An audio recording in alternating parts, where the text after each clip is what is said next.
इस कहानी का शीर्षक है सच्चे साथी। एक बार की बात है, राधा नाम की एक लड़की अपने पिता के साथ रहती थी। उसकी माँ बचपन में ही गुजर गई थी। वह अपने घर का काम करती फिर कॉलेज जाती थी। कॉलेज जाते समय वह रोज रास्ते में एक जगह पक्षियों को दाना डालती थी। उसके घर में भी 2 पक्षी थे, उनको भी वह रोज दाना डालती थी। एक दिन उसको पक्षियों को दाना डालते जमींदार के बेटे ने देख लिया। उसने अपने पिता से जाकर राधा से शादी करने की इच्छा जताई। जमींदार ने राधा के पिता से बात करके अपने बेटे की शादी राधा से करा दी। राधा अपने साथ घर के पिंजरे के 2 पक्षी भी लेकर ससुराल आ गई। वह उन पक्षियों को रोज दाना डालती थी। राधा की सास को ये बिल्कुल भी पसंद नहीं था। वह उन पक्षियों को परेशान करती थी। वह उनका दाना पानी जमीन में फेंक देती थी। एक दिन राधा की सास ने पक्षियों का पिंजरा ही जमीन पर फेंक दिया। उसे यह करते हुए राधा ने देख लिया। राधा ने मना किया तो उसकी सास ने राधा को ही डांट दिया।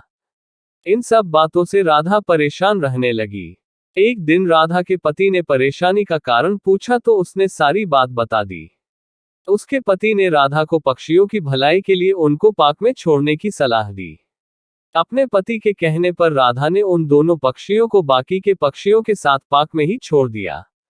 वह उनको कभी कभी दाना देने पार्क में जाती थी। अब सभी पार्क के पक्षी राधा के अच्छे मित्र बन गए थे। पक्षी अब राधा के घर पर भी आने लगे। राधा की सास को जब ये पता लगा तो वह गुस्सा हुई। वह राधा को उसके मायके छोड़ने के लिए उसको साथ लेकर गई।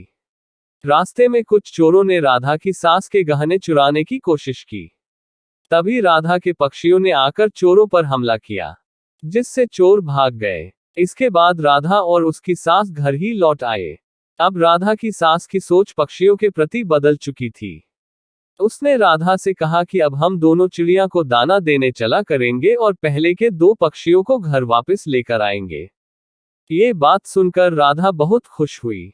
सीख: इस कहानी से हमें ये सीख मिलती है कि हमें जानवरों से अच्छा व्यवहार करना चाहिए। आशा करता हूँ ये कहानी आपको पसंद आई होगी। इस कहानी पर आपका क्या सोचना है हमें कमेंट करके जरूर बताएं। कहानी अच्छी लगी हो तो लाइक, सब्सक्राइब और शेयर जरूर करें।